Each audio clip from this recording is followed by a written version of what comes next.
मेरा नाम अहमद अली नकवी है और I be teaching political science. Political science के हम क्लासेस लेंगे। थोड़ा इंट्रोडक्टरी, पहले 20-25 मिनट इंट्रोडक्टरी पे जाते हैं ज़रा। अब मेरा बेसिकली मास्टर्स पॉलिटिकल साइंस में है और मेरा एमफिल आईआर में है, but I teach political science here और I teach in Punjab University. मैं पंजाब यूनिवर्सिटी में पढ़ा रहा हूँ, वहाँ पे एज ए लेक्चरर काम कर रहा हूँ for the last few years. और यहाँ पॉलिटिकल साइंस कोई 4 साल से मैं यहाँ पढ़ा रहा हूँ पॉलिटिकल साइंस के बच्चों को। करंट अफेयर्स भी हैं, बट मोस्टली मैं पॉलिटिकल साइंस दोनों ये नहीं पढ़ा रहा हूँ। नाउ करंट अफेयर्स, अब जिन बच्चों को मैंने पढ़ाया है ऑब्वियसली उसका थोड़ा डिफरेंट एक होती है, डिस्कशन डिफरेंट होती है, उसकी क्वेश्चंस डिफरेंट होते हैं, उसकी रीडिंग स्टफ डिफरेंट होती है। ओके, मैं इसको करता हूँ जी दोबारा।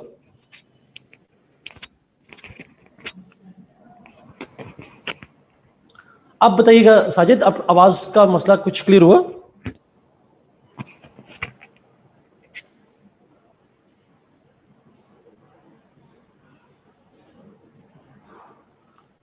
ओके, ठीक हो गया। ओके, ग्रेट जी। बच्चों वॉल्यूम ऊंचा कर लो, किसी ने मशवरा दिया आपको। अच्छा, पॉइंट इज हम उसको वालेकुम अस्सलाम जी। अच्छा, सो पॉइंट इज हम यहाँ पे जो पॉलिटिकल साइंस पढ़ेंगे उसका मेथड थोड़ा सा डिफरेंट होगा और उसको हम सोर्सेज भी डिफरेंट होंगे। मुझे बताइएगा, आप में से किसी ने पॉलिटिकल साइंस पढ़ी हुई है पहले? Is there anybody who has studied as a major और माइनर, जिन्होंने पॉलिटिकल साइंस पढ़ी हो? Yes, there are some. Yes, as a minor ठीक है।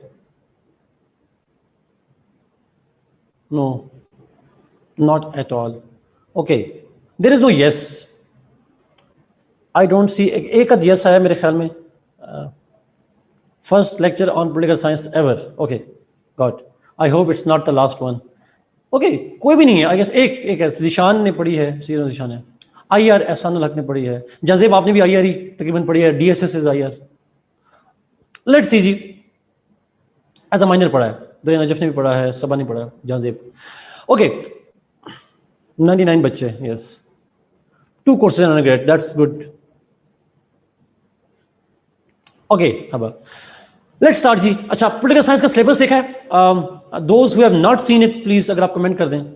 Those who have not seen the political science syllabus, मुझे आइडिया हो जाए कि बच्चों ने देखा नहीं देखा।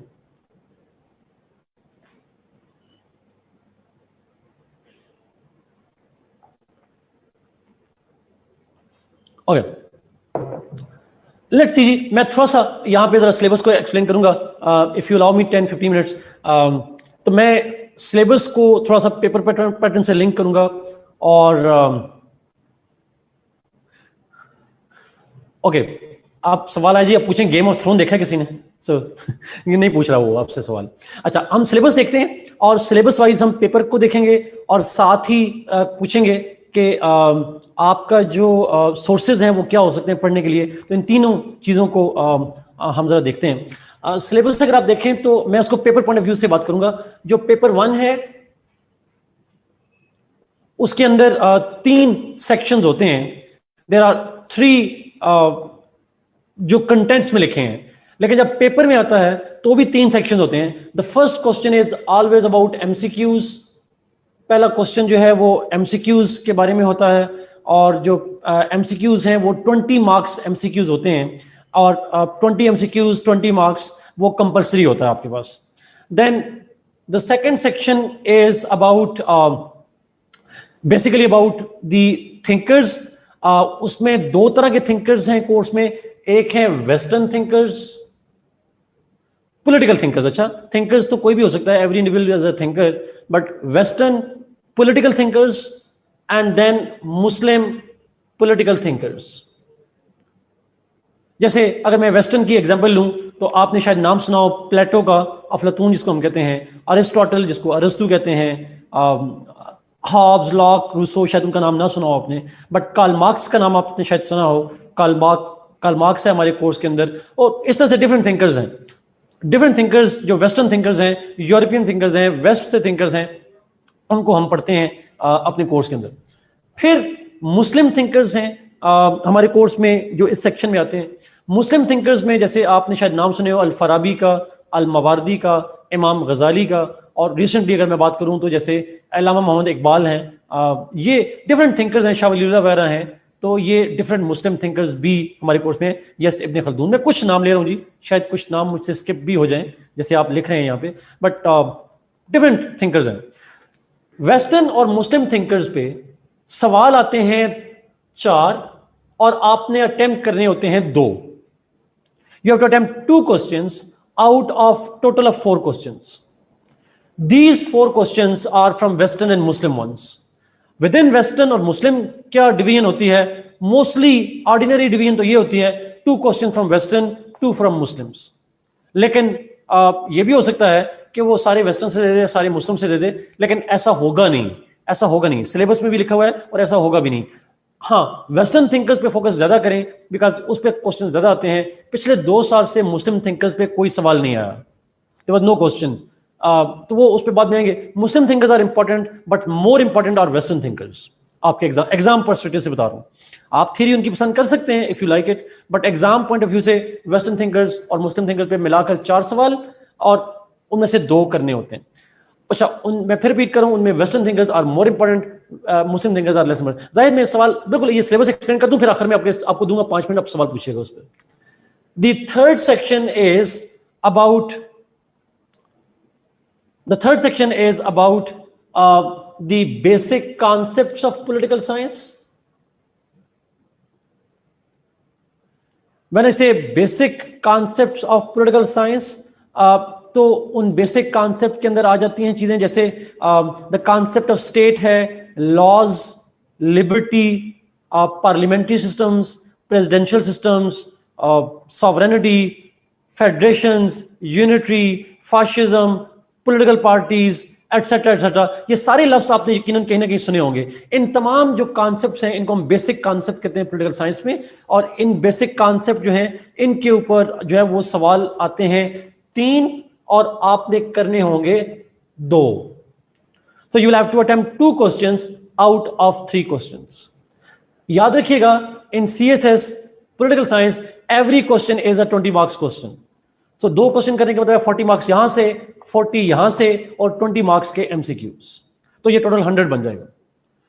बेसिक कॉन्सेप्ट वाला मैं फिर रिपीट कर रहा हूं जी, these are basic things, basic terminologies, basic concepts जो कि बेसिक थ्योरी कह लें आप इसको पॉलिटिकल साइंस के अंदर, जिसमें state, government, laws, judiciary, executive, federation, human rights लिखा हुआ है इनमें, डिफरेंट काइंड ऑफ कॉन्सेप्ट्स जो हैं वो होते हैं हमारे पास, और उन डिफरेंट कॉन्सेप्ट्स के ऊपर 3 सवाल आते हैं और उनमें से 2 करने होते हैं। कंटेंट्स आप देख सकते हैं, बट उनमें से मैंने कुछ की आपको बता दिए terms.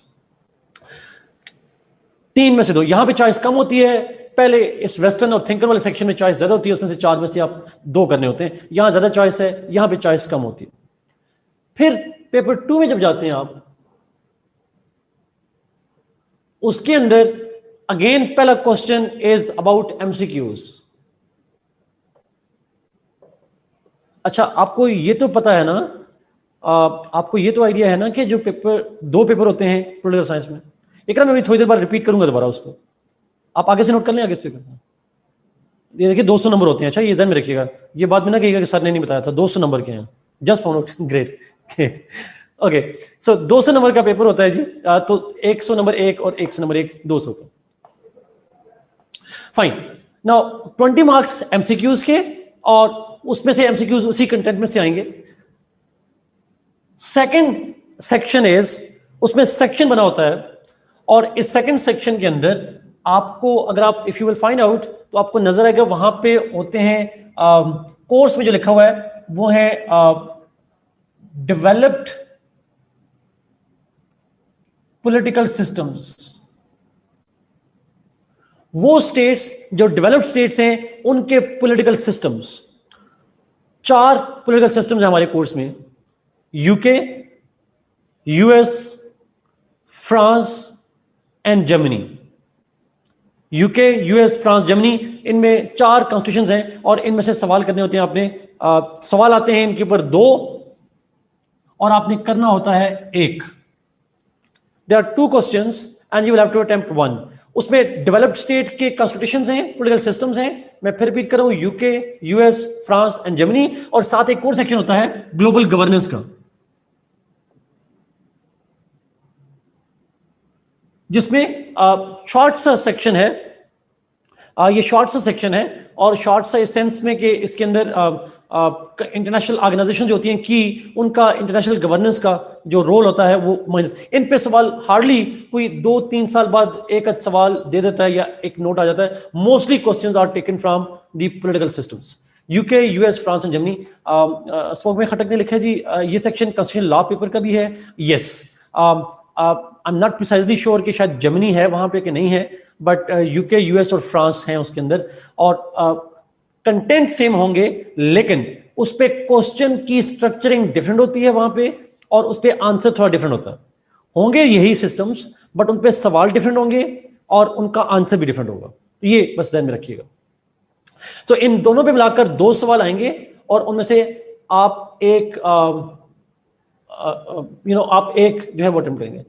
Aisha, my answer to that question is just because of this, should we opt constitutional law? I don't think so ji, because I don't think so कि सिर्फ इस बिना पे आप करें, आप उसको सब्जेक्ट को देख के करेंगे, आपने वो अटेम्प्ट कर पाएंगे कि नहीं कर पाएंगे, वो ज्यादा बेहतर ऑप्शन होगा। बजाय आप लिखेंगे पॉलिटिकल साइंस पढ़ रहा है, कंटेंट ओवरलैप करेगा बट आंसर नहीं करेगा ओवरलैप। थोड़ी उसमें डेप्थ ज्यादा है, मैं अगर इस तरह से कहूँ, उसमें थोड़ी डेप्थ ज्यादा है। थोड़ी डेप्थ ज्यादा होने से मतलब यह है कि थोड़ा और डिटेल में जाना पड़ता है माइनर में। यहाँ पे हम थोड़ी सती तो डिटेल में जाते हैं। नहीं आरिफ अभी मैं इस पे नहीं आया, अभी आ रहा जी। 20 मार्क्स से एमसीक्यू होते हैं, आगे चलते हैं जी। Quratulain, you have to find it for yourself, but मुझे कंस्टिट्यूशन लॉ का ज्यादा आइडिया नहीं है, उसमें अप्स एंड डाउन बड़े आते हैं। क्रिमिनोलॉजी में नंबर अच्छे आ जाते हैं, लेकिन कंस्टिट्यूशन लॉ से कंपेयर करना मेरे लिए मुश्किल हो जाएगा उसको। Now the third section is a detailed section, वो डिटेल्ड का सेक्शन है। नाउ इस सेक्शन में डेवलपिंग स्टेट्स के कॉन्स्टिट्यूशंस हैं, और डेवलपिंग स्टेट्स में आ जाती हैं जो आरिफ आपने ऊपर लिखी हुई हैं, Turkey, Iran, Malaysia, India and China. Developing states के कॉन्स्टिट्यूशन में फिर रिपीट कर रहा हूं, Turkey, Iran, Malaysia, India and China. ये 5 मुल्क हैं जिनके पॉलिटिकल सिस्टम्स हमारे कोर्स के अंदर हैं। प्लस अब इस सेक्शन में देखते जाइएगा और कौन कौन से, प्लस पाकिस्तान अफेयर्स है इसमें। अब पाकिस्तान अफेयर्स से क्या मतलब है? There are three kind of topics related to Pakistan affairs. जी Usman, developed in terms of political systems obviously. China developing states में आता है। ये हमने लॉजिक नहीं पूछनी कि उन्होंने क्यों डाला सिलेबस में, हमने वो क्या कहते हैं, do in Rome as the Romans do, उन्होंने डाल दिया, हमने मान लिया। पाकिस्तान अफेयर्स के अंदर 3 तरह के टॉपिक्स हैं। 1, the role of the 3 personalities in Pakistan formation. Pakistan की फॉर्मेशन के अंदर 3 पर्सनैलिटीज का क्या रोल रहा, और वो बड़ी हिस्टोरिकल है, हम बचपन से पढ़ते हैं, पता नहीं पहली क्लास से शुरू करते हैं और अभी तक पढ़ रहे होते हैं। अल्लामा इकबाल, सर सैयद एंड जिन्ना।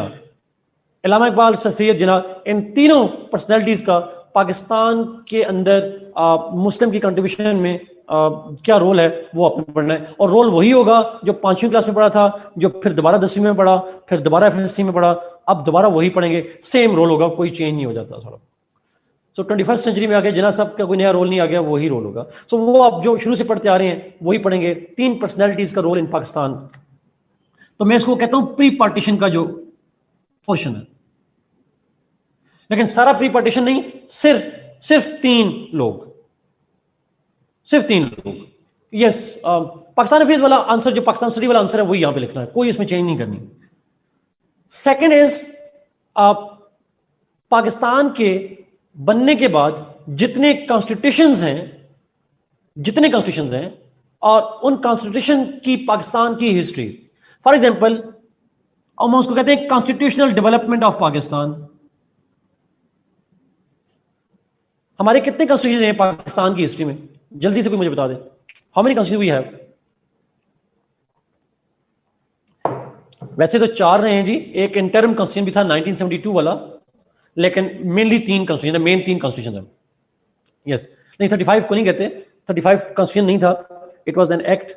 हमारे पास 1956, 62, 73 ये 3 कॉन्स्टिट्यूशन है, और 72 वाला जो है वो उसको हम इंटरम कॉन्स्टिट्यूशन कहते हैं। But anyway 3 constitutions 56, 62, 73, in 3 constitutions के ऊपर सवाल आते हैं, इनका अक्सर कंपैरिजन आ जाता है, या इनकी इस्लामिक प्रोविजंस का कंपैरिजन आ जाता है, या इन कॉन्स्टिट्यूशंस के ऊपर नहीं 35 का एक्ट नहीं हमारे कोर्स में, हमारे कॉन्स्टिट्यूशन पाकिस्तान बनने के बाद का कॉन्स्टिट्यूशन, ये 35 एक्ट पाकिस्तान से पहले बना था, पाकिस्तान बनने के बाद में 56, 62, 73 बस उनका कंपैरिजन, उनकी इस्लामिक प्रोविजंस का कंपैरिजन, उन कॉन्स्टिट्यूशन के बनाने में जो प्रॉब्लम्स थी वो, the problems in the constitution making, और की अमेंडमेंट्स इन इट। और की अमेंडमेंट्स में सारी नहीं, 18th अमेंडमेंट के ऊपर आप पढ़ेंगे। केसेस नहीं है हमारे कोर्स में, मानूर केसेस नहीं है हमारे पास।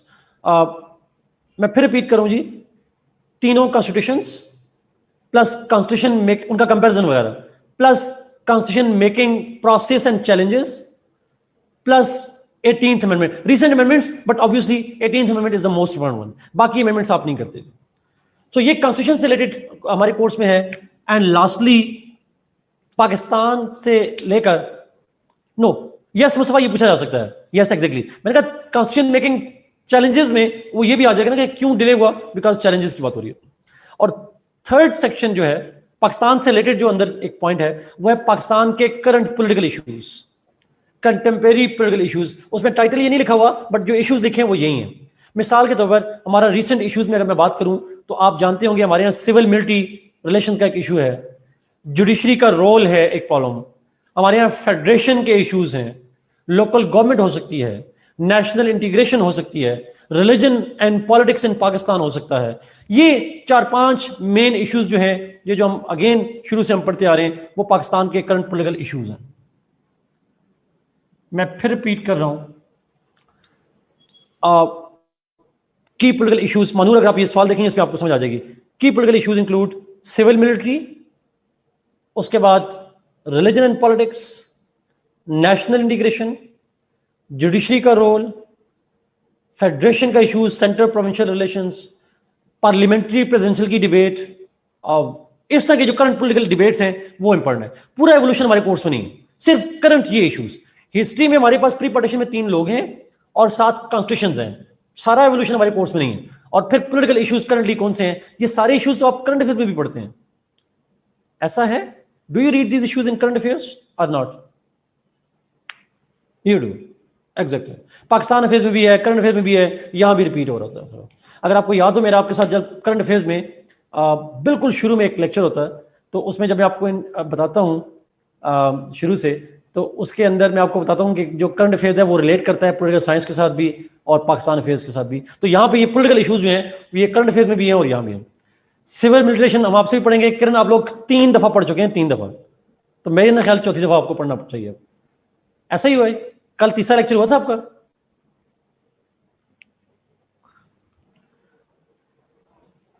चलिए 2 दफा हो गया, 2 दफा काफी नहीं है। नहीं मैंने नहीं पढ़ा ना, आप लोगों ने पढ़ा होगा। आखिर में देखेंगे, वी विल, हम उसको पढ़ेंगे थोड़ा सा, वो हम इंशाल्लाह पढ़ेंगे। अमीर हमजा आप वीकेंड से नहीं थे? वीकेंड में थे? ओह सॉरी, मैं मिक्स कर, वहां भी एक अमीर हमजा। ओके जी, मैं पढ़ाऊंगा जी, मैं पढ़ाऊंगा। जो नए बच्चे हैं मैं उनके लिए पढ़ाऊंगा, so don't need to worry about that. मैं पुराने बच्चों को परेशान कर रहा था, नए बच्चों को पढ़ाऊंगा इंशाल्लाह।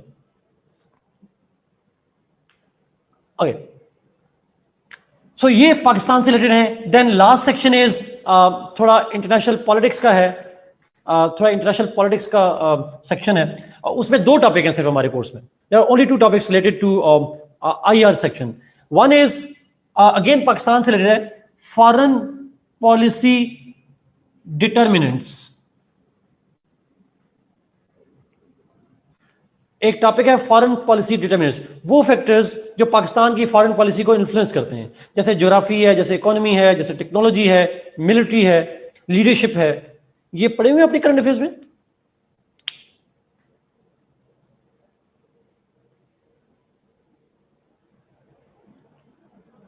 एनीहो नहीं पढ़े, मैं पढ़ाऊंगा, वैसे ही मैं पढ़ाता हूँ यहाँ पे, तो हम इसको डिस्कस करेंगे। लेकिन एक फैक्टर होता है, ज्योग्राफी फैक्टर होता है, इकोनॉमी फैक्टर होता है, how they influence foreign policy, ये हम देखेंगे।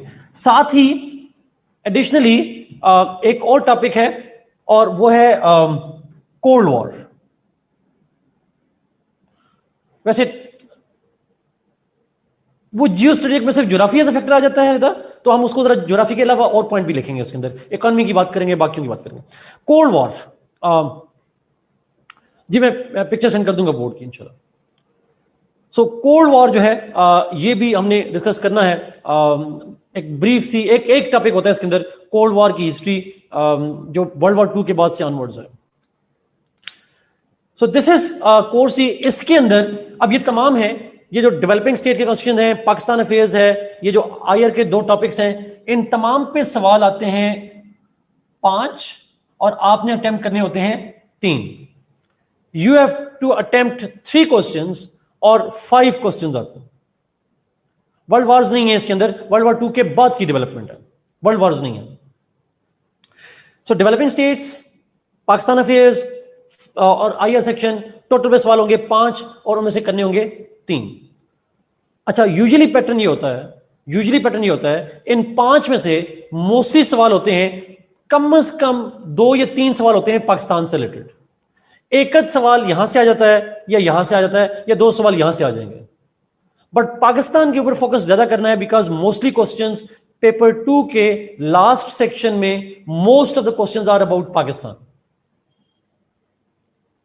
यूजुअली ये पैटर्न है, उसकी मर्जी वो कहीं से भी दे सकता है, बट पाकिस्तान पे ज्यादा फोकस कीजिएगा, बिकॉज अगर पाकिस्तान पे फोकस करेंगे तो ये आपको यहां भी हेल्प करेगा, पाकिस्तान अफेयर्स में भी हेल्प करेगा, करंट अफेयर्स में भी हेल्प करेगा, और बाकी जो आप बाद में पब्लिक एडमिनिस्ट्रेशन वगैरह रखेंगे या कोई और ऑप्शनल सब्जेक्ट रखते हैं तो उसके अंदर भी आपको हेल्प कर सकता है।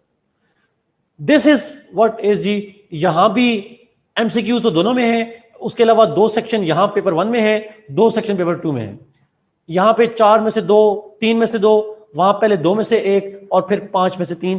This is how the question is structure जी। Let me go for sources, और फिर मैं आपके आखिरी सवाल इकट्ठे लेता हूं, या let me first ask question. इस सिलेबस से पूछने फिर हम सोर्सेज पे जाते हैं, सिलेबस से सवाल ले लेता हूं जल्दी जल्दी। सर इसमें करंट अफेयर डेवलपमेंट भी आती हैं या बस ऑलरेडी डिफाइंड सिलेबस होता है? नहीं, जाहिर सिर्फ यहां पे करंट इश्यूज आ सकती है डिबेट, ये पाकिस्तान के पॉलिटिकल इश्यूज में, बाकी करंट डिबेट नहीं होती। जी Mustafa, you can attempt only 3 questions from all these topics. Yes, कोई एक सवाल और भी किसी ने पूछा था, अगर आप पूछना चाह रहे हैं पूछ लें जी, सिलेबस के हवाले से।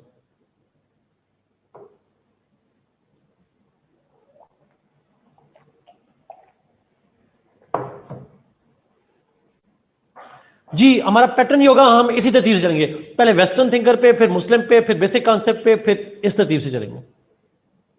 How to prepare MCQs websites, there are lots of websites that provide, और पास पेपर उसमें बड़े हेल्पफुल होते हैं। राबिया जी, पासिंग मार्क्स दोनों को मिला के होते हैं, कंबाइन होते हैं, 200 नंबर जब भी होगा तो पासिंग इकट्ठे होंगे।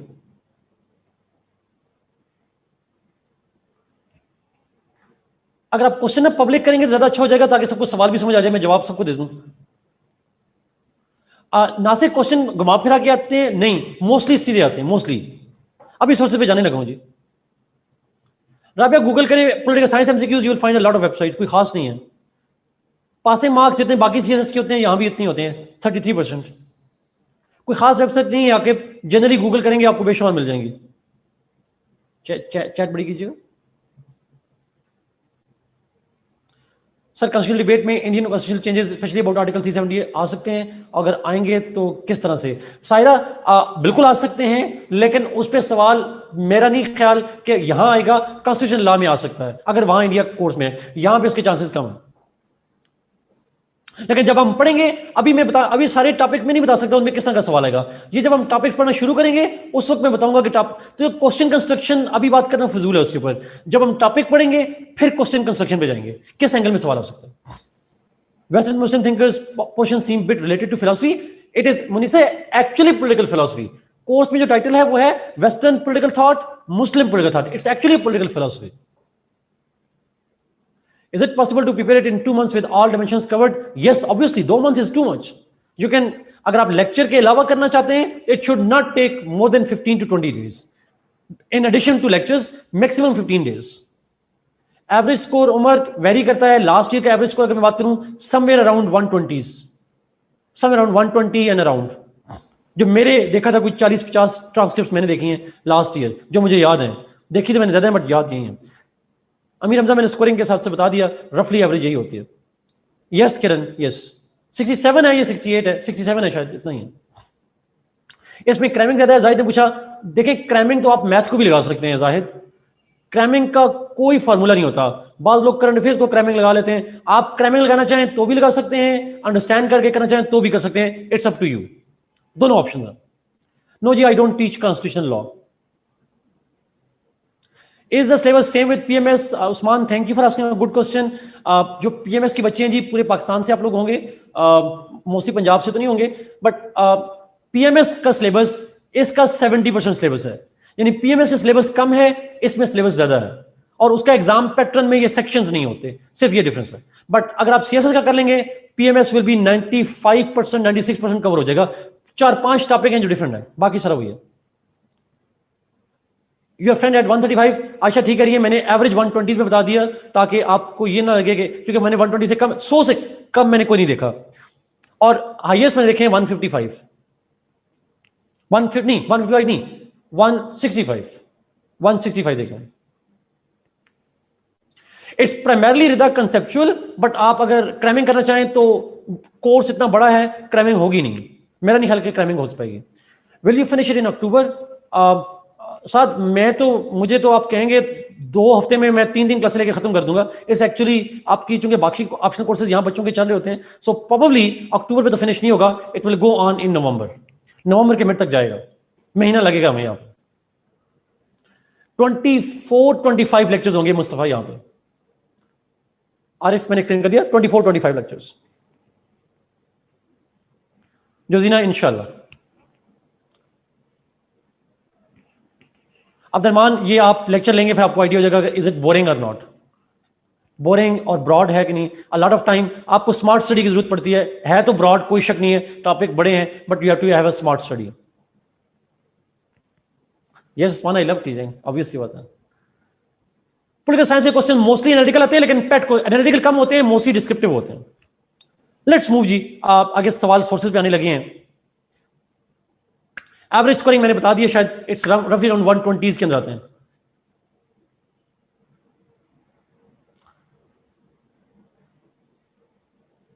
No Fariya, we have to cover both western and Muslim both.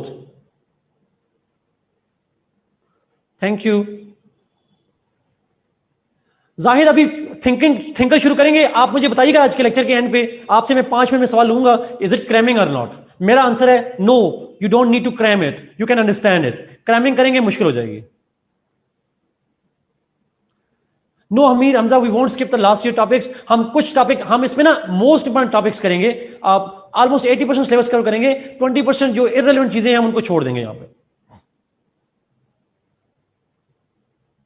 Let's go to the sources जी। इसको मैं तस्वीर ले लूं जरा, नासिर तुम ही तस्वीर ले लो, या मैं ले लूं? मैं लेता हूं।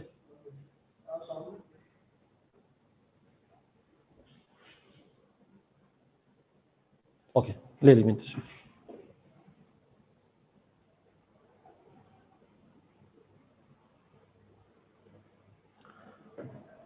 मैंने ले ली ये पिक्चर, मैं आपके साथ शेयर करूंगा।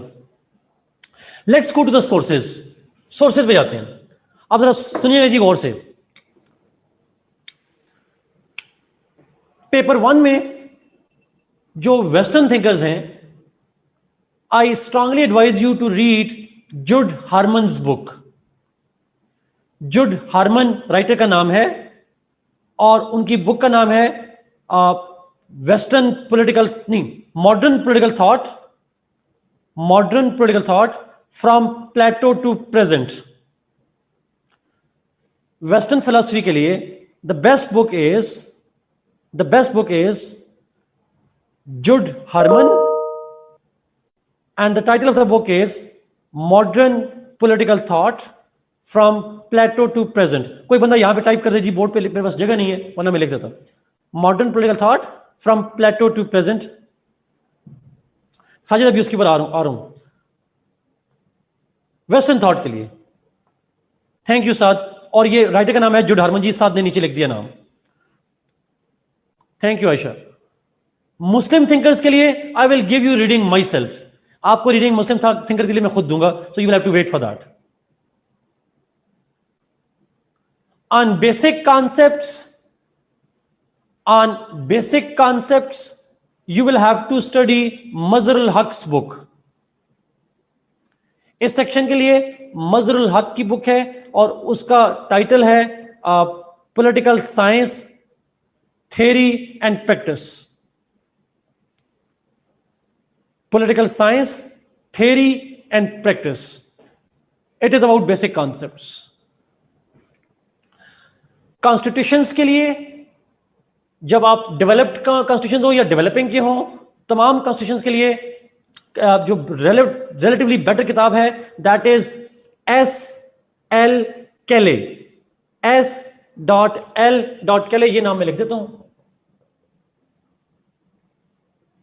और मॉडर्न कॉन्स्टिट्यूशन मेरे ख्याल में बुक का नाम है मॉडर्न कॉन्स्टिट्यूशन, आप वो पढ़ सकते हैं जी।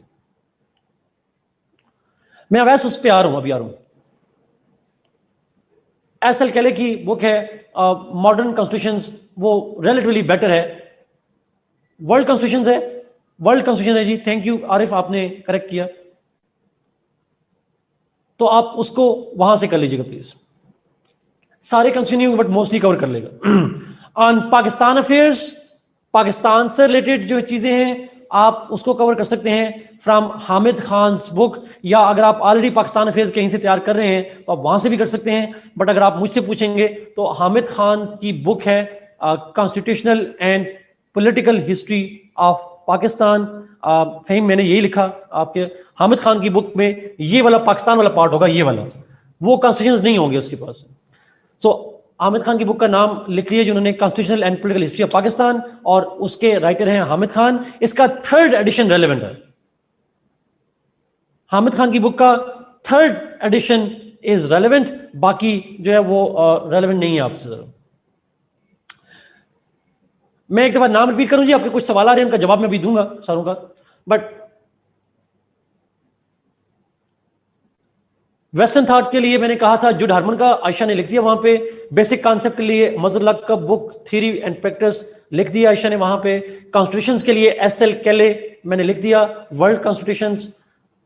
पाकिस्तान अफेयर्स के लिए Hamid Khan constitutional and political history 3rd addition.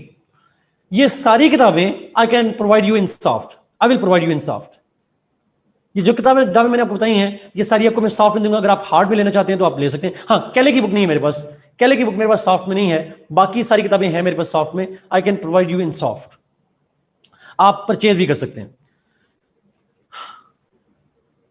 केले जाइए मनूर, मेरे ख्याल में वो भी होगी मेरे पास, मैं देख लूंगा। वैसे मैं देख लूंगा, अगर वो मेरे ख्याल में मेरे पास है, लेकिन मैं कंफर्म नहीं हूं उसके ऊपर, बाकी तो कंफर्म है जी। अच्छा, अब आते हैं 2 पॉइंट्स बड़े इंपॉर्टेंट हैं। ये अब 2 पॉइंट्स सुनिएगा प्लीज, मैं अभी इसके ऊपर आ रहा हूं जी प्लीज। अब ऐसा अगर आपके पास है तो दैट विल बी ग्रेट जी रिदा, इट विल बी। अच्छा, अब सुनिएगा प्लीज। एक तो जो ये किताब पढ़ेंगे सारी, these books have not been written for CSS, वो CSS के लिए नहीं लिखी गई। These books are generally written, वो जनरली लिखी गई। ये फॉर एग्जाम्पल आप इसकी बुक पढ़ेंगे, जुड हार्मन की बुक पढ़ेंगे, तो तमाम बुक आपके कोर्स में नहीं है। There are only selected thinkers, और हर थिंकर के अंदर सेलेक्टेड टॉपिक्स होते हैं। मैं फिर रिपीट करूं, हर बुक के अंदर सारे टॉपिक्स आपसे कोर्स में नहीं है, और हर थिंकर का जो टॉपिक्स लिखे हुए हैं वो आपके कोर्स में नहीं है। You have to be very selective in that. कहां सेलेक्टिव होना है, अब इसी लेक्चर को फॉलो करेंगे तो आपको आइडिया हो जाएगा। मजरुल हक की बुक है 60 to 70% बुक आपके लिए कोर्स में रेलेवेंट नहीं है। Only 20 to 30% book is relevant to your course. Again, कौन से पार्ट रेलेवेंट है सिलेबस में देख लीजिएगा और उसको क्लास में देख लीजिएगा। Same for S.L. केले। S.L. केले की बुक इज टू लेंथी, और वो आपके लिए अगेन 60 to 70% डिटेल रेलेवेंट नहीं है, 30 to 40% रेलेवेंट हो जाएगी। हामिद खान की बुक 90% रेलेवेंट नहीं है, ओनली 10% पार्ट इज रेलेवेंट। कुछ चैप्टर्स हैं, 5-6 चैप्टर्स हैं जो आपके लिए रेलेवेंट हो जाएंगे। ठीक है, ये बेसिकली आप ज़हन में रख लीजिएगा इस हवाले से। अब आते हैं मैं अपनी बुक के हवाले से जो मैंने कंपाइल की हुई है। अच्छा सुनिएगा प्लीज, मेरी जो किताब है I have actually compiled it. ऊपर लिखा हुआ है, लफ्ज बड़ा बड़ा लिखा हुआ है, बाद में बच्चे फिर कहते हैं आपने बताया नहीं था। It's a compiled book. Compile का मतलब ये होता है I have not written it in my own ideas, I have actually gathered the data from different sources and compiled them together. ठीक है, बट ऐसा नहीं है कि उनको मैंने पढ़ा नहीं है। I have read it, I have gathered it from different sources और कंपाइल। बट अगर आप ये कहें कि एग्जैक्टली मेरे अल्फाज होंगे और मेरा लेक्चर में जो अल्फाज है वहां पे नहीं मिलेंगे, तो मुझे कुछ ना कहिएगा, because lecture is my self और वो बेसिकली मैंने कंपाइल किया है और उसके अंदर सारा कोर्स मौजूद है, all of the course is there. लेकिन उसमें अब सुन लीजिएगा, उस बुक के अंदर जो मेरी किताब है उसका नाम है understanding political science, world times वालों ने पब्लिश किया है। Myself and my wife Iqra has compiled it. हम दोनों ने मिलकर कंपाइल किया है, मैंने और इकरा जलाल लिखा होगा, शी इज माई वाइफ, तो हम दोनों ने कंपाइल किया हुआ है। She is a PhD in political science, मेरा एमफिल है, तो she is senior, but obviously हम दोनों ने मिलकर उसको कंपाइल किया। नाउ ये जो दोनों ये किताब है मेरे वाली जो मैंने कंपाइल की है, इस बुक के अंदर सारे कोर्स मौजूद है, but you don't need to study all of it. उसके अंदर एक टॉपिक की जितनी डिटेल चाहिए वो काफी है, लेकिन सारे टॉपिक्स करने हैं जरूरी नहीं है जी। वर्ल्ड टाइम ने पब्लिश किया जी, उसका नाम है अंडरस्टैंडिंग पॉलिटिकल साइंस। जी आसान में उनसे लेक्चर लेता हूं, लेकिन पॉलिटिकल साइंस की नहीं। Okay, so the point is yes, तो वो पॉइंट ये बेसिकली कि वो सारी बुक, क्योंकि सारी बुक सारा कोर्स है ना, आई हैव टू राइट, ताकि अगर कोई सारा पढ़ना चाहे तो पढ़ ले। लेकिन आपने अगर इस साल एग्जाम देना, you don't have the time, ना जरूरत है, इसमें स्मार्ट स्टडी की जरूरत है। वो कौन से टॉपिक हैं ऑब्वियसली हम यहाँ पे डिस्कस करते जाएंगे, आपको आइडिया होता जाएगा। तो जब यहाँ लेक्चर लेंगे you will get to know कि उसमें से कौन से टॉपिक रेलेवेंट है जी। अगर आपको समझ आ रही है, अब तो सुनिएगा प्लीज, अगर आपको समझ आ रही है lecture plus my book, you don't need anything else if you understand it। but अगर आपको अंडरस्टैंडिंग नहीं हो रही उससे, फिर दूसरी बुक ले लें। लेकिन एक बात जरा गौर से सुन ले प्लीज, एक बात जरा गौर सुनिएगा प्लीज, प्लीज गौर सुनिएगा, जरा गौर सुनिएगा प्लीज। पॉलिटिकल साइंस में एक टॉपिक को मल्टीपल सोर्सेज से पढ़ेंगे तो आपका नुकसान होगा। वेस्टर्न थिंकर्स हैं तो आप कहेंगे मैंने 2 या 3 किताबों से पढ़ के करना है, that will be a bad thing for you.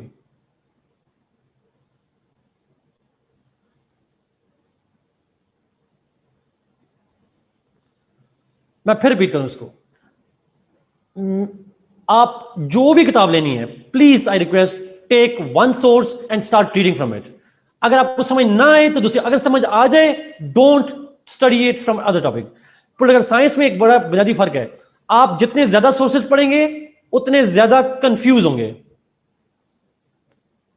The more नहीं, I am not saying it MAS के आप वर्ल्ड टाइम की बुक खरीदें, मैं बिल्कुल भी ये नहीं कह रहा, मैं बिल्कुल भी, मैं आपको पहले इस दफा कह रहा हूं, आप कोई भी लें, अगर आप कोई एक बुक लेंगे, the more you read the more you get confused.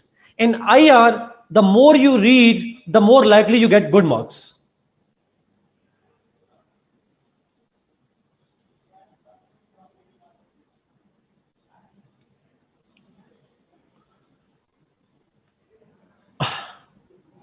मेरी बुक सॉफ्ट में नहीं है, एक बात, यस प्रेफरेबली, हाँ एक टॉपिक पढ़ रहे हैं, मिसाल के तौर पर आप एक टॉपिक पढ़ रहे हैं, अच्छा आप जरा सुन लें, आखिरी जो मैं चलें बता दूं आपको, मेरी बुक सारे सिलेबस को कवर करती है। अब मैं अपनी बुक में और इन बुक्स में डिफरेंस बता देता हूं, चॉइस आपने करनी है, मैं डिफरेंस बता देता हूं।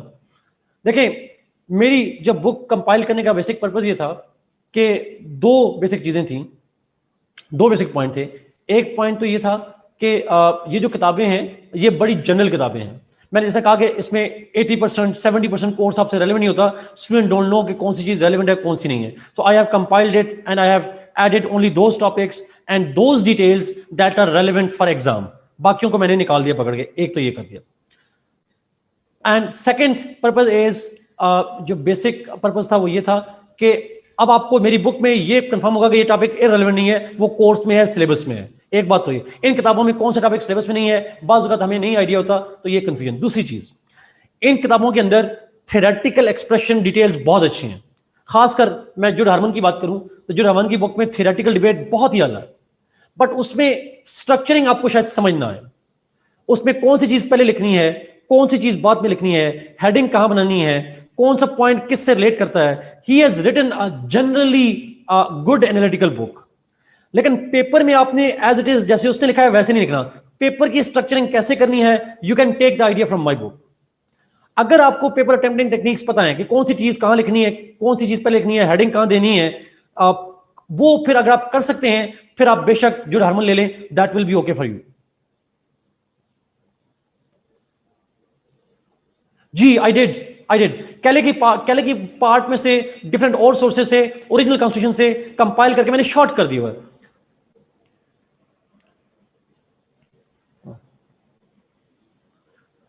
Fame, I do recommend that, but problem is again western thought में, मुस्लिम थॉट में बहुत सी किताबें हैं, आपने कोई भी लेना है, एक सोर्स लेना है, टेक वन सोर्स जहां से आपको समझ आ रही है, जहां से भी आपको समझ आ रही है, but take one source please.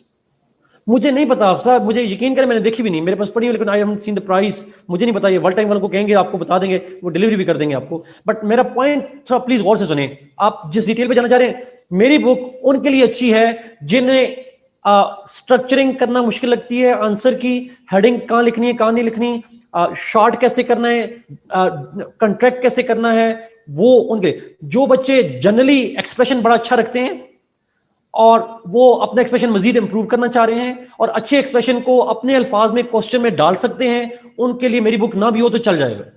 It's simple.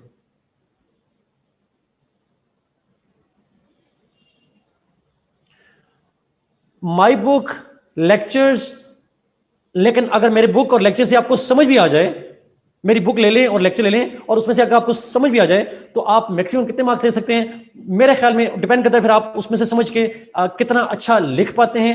अगर अपने अल्फाज में अच्छा लिख पाते हैं तो आप आराम से जितना हाईएस्ट स्कोर आते हैं आप कर सकते हैं। You can take it. Okay जी, I guess let's move to the topic. Should we move? Okay, अच्छा, अब लेक्चर का पैटर्न ये होगा जी, जरा सुनिएगा। लेक्चर्स का पैटर्न ये होगा कि because there are 108 students right now, तो आई एक्सपेक्ट कि 110 तक शायद हो जाएं। एक्सप्रेशन का सारे मतलब ये होता है कि आपका राइटिंग स्टाइल कैसा है, मतलब आप कितने अच्छे वोकैबुलरी इस्तेमाल कर रहे हैं, जुमले कितने अच्छा लिख रहे हैं, ये मतलब है इसका। पैराग्राफ कितने अच्छे बना रहे हैं, इस तरह की चीज़ें। अच्छा, तो पैटर्न ये होगा जी कि हम क्लास होगी तकरीबन 1 घंटा 10 मिनट की और 15 से 20 मिनट आखिर में आप सवाल पूछेंगे। दरमियान में आप सवाल पूछ सकते हैं, मुझे लगा कि इंपॉर्टेंट है तो मैं जवाब दूंगा, नहीं लगा तो आप माइंड ना कीजिएगा, I will answer it at the end, because फिर वो लेक्चर रेलिवेंट नहीं होगा, वो लेक्चर डिस्टर्ब हो जाएगा। So I you can always ask questions, but अगर मुझे लगा क्वेश्चन रेलिवेंट नहीं है तो आपने उसको सीरियस नहीं लेना। आपने देखना चाहिए सर ने जवाब नहीं दिया इसका मतलब ये इंपॉर्टेंट नहीं होगा, सर बाद में इस पर डील कर लेंगे। लेकिन अगर मुझे लगा बड़ा इंपॉर्टेंट है तो मैं उसका जवाब दे दूंगा और हम आगे चलेंगे। तो कंसेक्टिवली 1 आवर 10 मिनट्स के करीब हम लेक्चर लेंगे, आखिरी 15 से 20 मिनट क्वेश्चन आंसर के लिए होगा। Is it fine? जी अमीर हमजा, इसलिए मैं ये कह रहा हूं, इसलिए कह रहा हूं अगर मुझे लगा तो मैं उसका आंसर दूंगा, आप जरूर पूछिएगा। बट अगर आपको मुझे लगा कि बड़ा इंपॉर्टेंट सवाल है, हो सकता है मुझसे भी गलती हो सकती है ना, आपने सवाल पूछा, हो सकता है मैंने एंगल छोड़ दिया हो, आपके सवाल से मुझे याद आ जाएगा हाँ भाई मैंने ये भूल गया था, लेट मी से इट। लेकिन अगर आप नहीं होंगे तो फिर मैं आखिर में जाके जवाब दूंगा। Okay,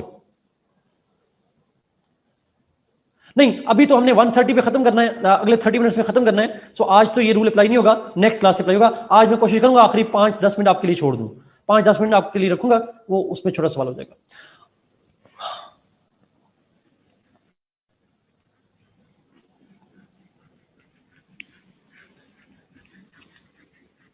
okay, let's begin with,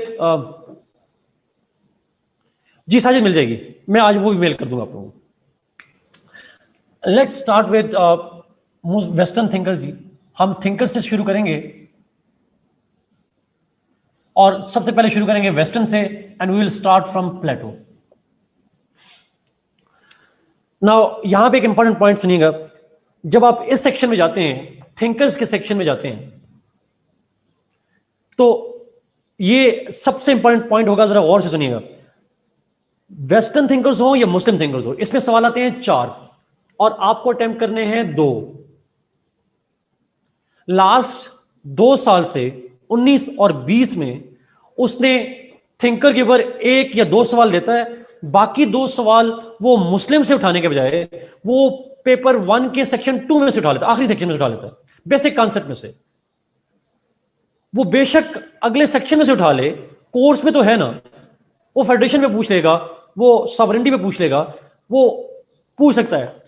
लेकिन आप परेशान होइएगा, बहरहाल हम थिंकर ही पढ़ेंगे इस सेक्शन में, और थिंकर पे सवाल देगा, 1 हो 2 हो या 4 हो। हिस्टोरिकली 4 ही आते रहे हैं, सिलेबस में अभी तक यही लिखा हुआ है कि उसमें 4 सवाल होंगे, लिखा हुआ है 50% मार्क्स होंगे यहां से। लेकिन अगर वो ना दे, if he does not give all questions on thinkers, don't need to be confused, वो सिलेबस के दूसरे पार्ट से उठाकर पहले डाल देगा। ये बात समझ आ रही है? Are you getting this point? 19-20 में ये थोड़ा प्रॉब्लम आया था, बट वैसे यूजली प्रॉब्लम नहीं होता ये वाला। ओके, नाउ थिंकर्स का क्वेश्चन अटेम्प्ट करने के लिए ऑब्वियसली हम डिस्कशन तो अभी शुरू करेंगे, but few things that if you add in your answer, you are likely to increase your marks if you add following points. जी साजिद, एग्जैक्टली। अच्छा, नाउ पॉइंट इज, इस सेक्शन में, थिंकर वाले सेक्शन में कुछ टेक्निक्स हैं, कुछ स्पेशल चीजें हैं। अगर आप अपने आंसर में लिखेंगे तो आपके मार्क्स बढ़ जाएंगे, अगर आप नहीं लिखेंगे आपके मार्क्स एवरेज आ जाएंगे। वो क्या चीजें हैं सुन लें please, note it down. First,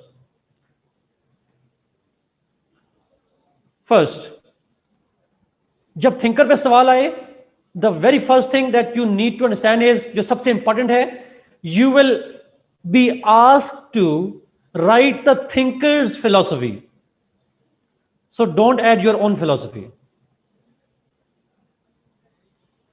what you think about that issue, ये मैटर नहीं करता। वो थिंकर क्या कह रहा है, मार्क्स का आइडिया है तो मार्क्स क्या कह रहा है, प्लेटो का आइडिया है तो प्लेटो क्या कह रहा है। अगर आप अपनी फिलॉसफी मार देंगे कि नहीं उसने गलत कहा था, ये ठीक बात है, और एग्जामिनर ने ये ना पूछा कि आप क्या समझते हैं, तो आपका आंसर गलत हो जाएगा। सो थिंकर्स में focus should be on thinker's philosophy, a particular person's philosophy, and if examiner asks your view, only then you should add it. अगर एग्जामिनर ना पूछे, आपने अपना ओपिनियन नहीं देना। जो उसने कहा है वो लिखना है, जो उसने नहीं कहा उस पर आपने बात ही नहीं करनी। You don't need to talk on that. तो मैं एक जुमला बार बार कहूंगा आपको, आपने फिलोसोफर नहीं बनना। आप फिलोसोफर की फिलॉसफी लिखनी है, खुद फिलोसोफर नहीं बनना। ये असूल याद रखिएगा, ये पहला पॉइंट है। Second, whenever thinkers philosophy comes in exam, second pointer, you must add the reasons why the thinker gave the philosophy. What factors influenced that thinker to write his philosophy? हम प्लेटो की आइडियल स्टेट आज बात करेंगे, तो प्लेटो ने अपनी ideal state दी, क्यों दी भाई? कौन से फैक्टर्स थे जिसने मजबूर किया that he should write on the ideal state? Marx ने अपनी फिलॉसफी दी, क्यों दी? What factors influence Marx so that he could write his theory? Allama Iqbal ने उम्मा का कॉन्सेप्ट दिया, क्यों दिया उम्मा का कॉन्सेप्ट? वो उम्मा का कॉन्सेप्ट है क्या, वो तो लिखेंगे, बट क्यों दिया कॉन्सेप्ट? तो हर थिंकर ने जो थ्योरी दी उसके पीछे रीजंस क्या थे, कॉन्टेक्स्ट क्या था, वो हम साथ लिखेंगे।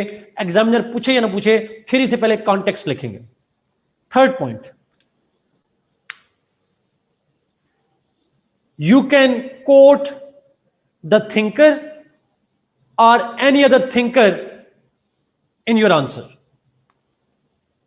आप प्लेटो पे लिख रहे हैं तो प्लेटो को कोट कर सकते हैं, अरिस्टोटल को कोट कर सकते हैं, मॉन्टेस को कोट कर सकते हैं, किसी थिंकर को कोट कर सकते हैं, लेकिन डोनाल्ड ट्रंप को नहीं कर सकते, जुड हार्मन को नहीं कर सकते, बंदारी को राइटर है उसको नहीं कर सकते, मुझे कोट नहीं कर सकते आप. You can't quote anybody, you can only quote a thinker.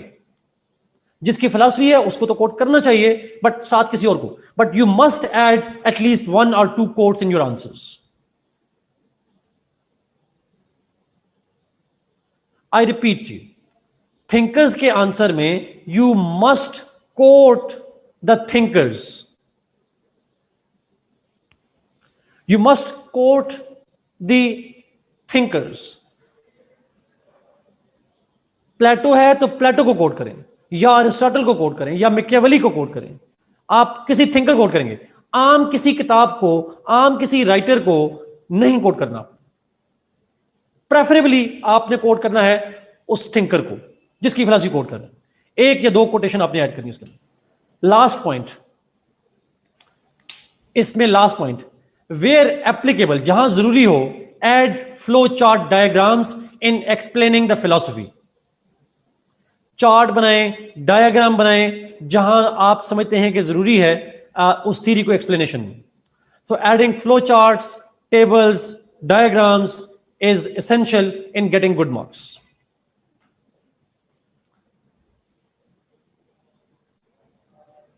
These are key things जी. ये आप अपने आंसर में लाजमी याद रखिएगा, ये पॉइंट्स बड़े इंपॉर्टेंट हैं. लेट्स स्टार्ट विद द प्लेटो. अब ये प्लेटो को मैं स्टार्ट करता हूं. प्लेटो की डेट ऑफ बर्थ है 427 BC and he died 347 BC. Yes, 427 से 347 BC. Yes, you can say it. 427 से 347 जी. डेट्स उम्र आप 49 लिखी है, बट इसको वेरीफाई कर लीजिएगा. 427 या 28, 2 डेट्स आपको मिलेंगी, आप कोई एक चूज कर लें उसमें से. Now he was born in 427 BC, he died in 347 BC. अच्छा, जब हम लेक्चर स्टार्ट करेंगे तो हम पहले वेरी ब्रीफली 2 मिनट के अंदर अंदर we will start talking about the biography of that thinker. हम उस थिंकर की बायोग्राफी से स्टार्ट करेंगे. बायोग्राफी से मतलब है वो कहाँ पैदा हुआ, उसने किताबें कौन सी लिखी, तालीम कहाँ से हासिल की, जॉब क्या की, बेसिक बायोग्राफी लिखेंगे. बायोग्राफी में थोड़ा तेज बोलूंगा, और अगर आप बायोग्राफी मिस कर दें, विकीपीडिया जिंदाबाद, वो है आपके पास, आप देख सकते हैं. बट बायोग्राफी आप अपने आंसर के अंदर नहीं लिखेंगे. You will not need to write the biography in your answers. फिर रिपीट करो.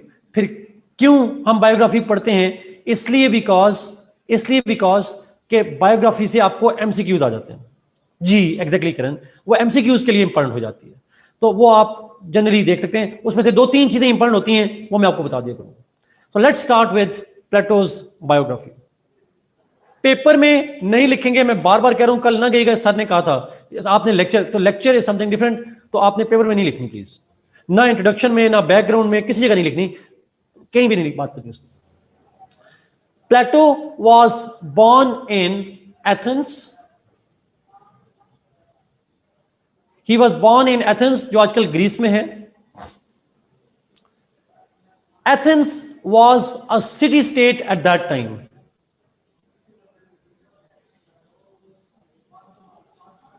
Athens was a city state during his time. City state से मतलब है, it was a complete country, it was a complete state, but it consisted of only one city. First, no. Answer is no. City state means that a state, an entire country which consisted of one city. एक ही शहर था उस मुल्क के अंदर.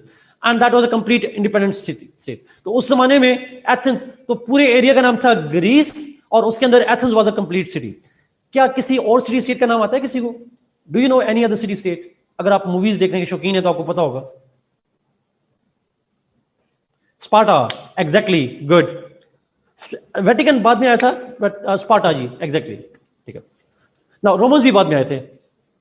सो city state एक और example आप दे देंगे उसकी स्पार्टा की, but he was born in Athens, Athens में पैदा हुआ। He got his early education at home, शुरू की एजुकेशन घर से ली। later on he became the student of Socrates. Later on he became the student of Socrates, सुकरात का student बना, and he remained the student of Socrates until Socrates was executed. Socrates को बाद में execute कर दिया गया, तब तक जो प्लेटो था he remained his student. After the execution of Socrates, Plato left Athens. वो एथेंस से बाहर चला गया. He visited different areas.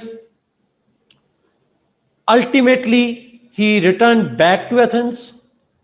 Ultimately, वापस आए एथेंस में, and he established an institution in Athens which is called Academy. Academy was the institution that Plato established after the death of Socrates. ये उसका नाम था, सिर्फ Academy.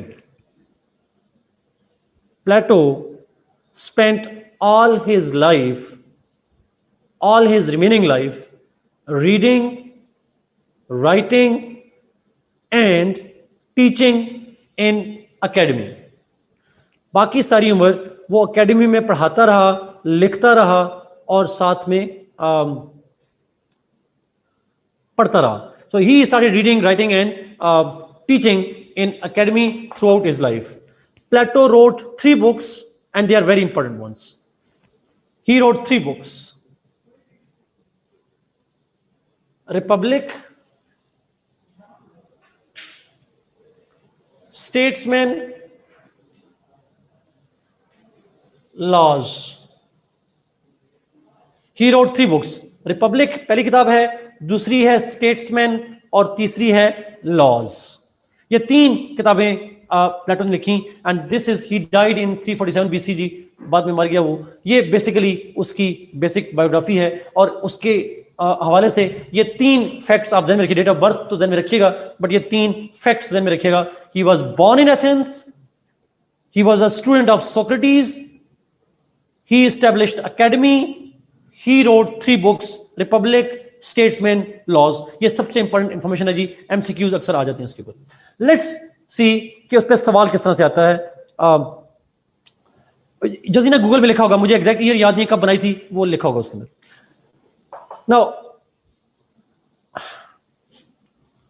Now the point is, हम जब लिखेंगे तो उस पर डिस्कशन करेंगे प्लेटो पे, सबसे पहले देखेंगे उस पर सवाल किस तरह से आता है. The question on Plato is most likely to be asked on his theory of ideal state.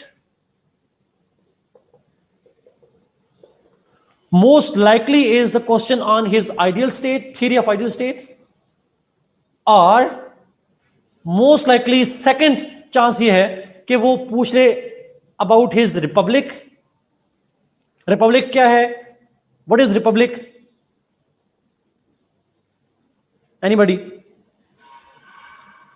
The book, जो किताब उसने लिखी थी उसका नाम है रिपब्लिक. तो एग्जामिनर रिपब्लिक पे पूछ सकता है. Are less likely, but he can also ask you about his concept of philosopher king.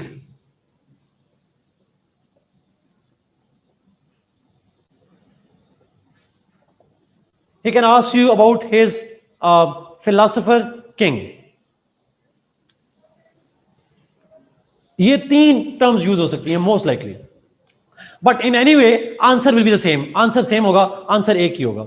Now what we will do is, क्योंकि उसकी जो किताब है रिपब्लिक, इस किताब के अंदर he talked about the ideal state as well as the philosopher king. बात एक ही है, किताब पे आ जाए सवाल या इन पे आ जाए, answer will be the same one. Let's start his ideal state, उसके अंदर से ही हम फिलोसोफर किंग को डिराइव करेंगे. Let's start his theory of ideal state. But मैंने मरियम, ये बात में आपको समझ आएगी. अभी फिलोसोफर किंग समझ नहीं आएगा, मैंने इसे मिटा दिया, अभी आएगा उसके ऊपर. अच्छा, मेरा एक सवाल है, हम जब प्लेटो की थ्योरी का आंसर लिखेंगे तो हम सबसे पहले चीज क्या लिखेंगे? What will we write first? कहां से शुरू करेंगे? Context, exactly, sir. Exactly. Let's start with the context. Why he write the theory, वजह क्या थी? Why he write the theory of ideal state? क्यों लिखी उसने? अच्छा, अब इसको अंडरस्टैंड करने के लिए आप जरा देखिएगा जी. There were two factors that influenced Plato to give the theory of ideal state. दो factors थे.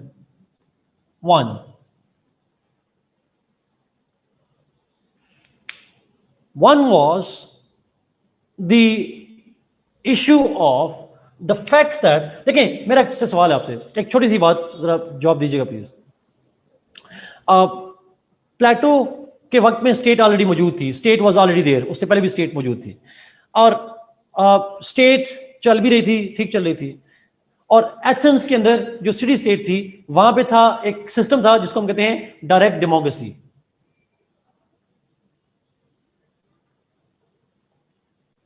डायरेक्ट डेमोक्रेसी मींस वहां पे अवाम के नुमाइंदे नहीं होते थे, people use to rule directly. For example Athens जो सिटी है, उसमें कोई डिसीजन करना हो, कोई टैक्स करना हो, anything that they had to decide, they all would sit in one place. वो सारे एक जगह पे इकट्ठे होंगे and they would take decisions combinely, मिलकर डिसीजन करेंगे. कोई हुक्मरान नहीं है, कोई वजीर नहीं है, एवरीबॉडी इज द वजीर, एवरीबॉडी इज द पीपल, अवाम वही है, रूलर भी वही है, दे डिसाइड कलेक्टिवली. क्या हम मॉडर्न दौर में ऐसा ही करते हैं पाकिस्तान के अंदर या अमेरिका के अंदर या यूरोप के अंदर?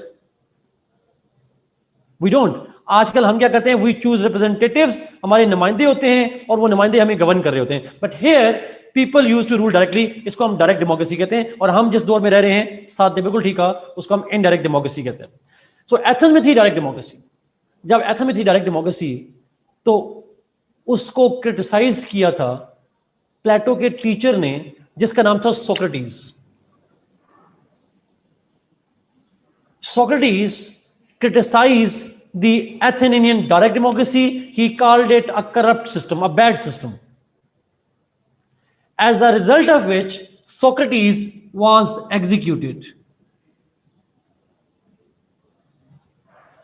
Socrates को execute कर दिया गया. Why you are criticizing democracy? State ने उसे जहर का प्याला दिया और उसे मौत की सजा दे दी. उस वक्त डेथ पेनल्टी फांसी नहीं होती थी, जहर का प्याला होता था. Socrates died. But Plato became disillusioned. Plato became disrespectful to that direct democracy which could not tolerate, and executed his teacher Socrates. He believed that this cannot be a good system which is unable to tolerate the teachers like Socrates. Therefore, he developed a hatred for the direct democracy. It's a bad system. It's a bad system that executes people who differ with it. Therefore, if it's a bad system, then what should be the ideal system? That is why he gave the theory of ideal state. So Plato gave ideal state theory in order to reject and criticize direct democracy, which was responsible for executing his teachers. In other words, if Athens would not have executed the Socrates, Plato would never have written his theory of ideal state. So he wrote in response to the cruelty done to his teacher. आसान देसी लफ्जों में उसके उस्ताद को execute किया गया और उसने उसके बदले में he started writing on ये बुरा सिस्टम है, मेरे टीचर को एग्जीक्यूट किया गया, and he started developing an alternative theory, and that's what we call the ideal state. ये होती है टीचर की respect, by the way. Second, important. The second reason, it was the defeat of Athens at the hands of Sparta in Peloponnesian War.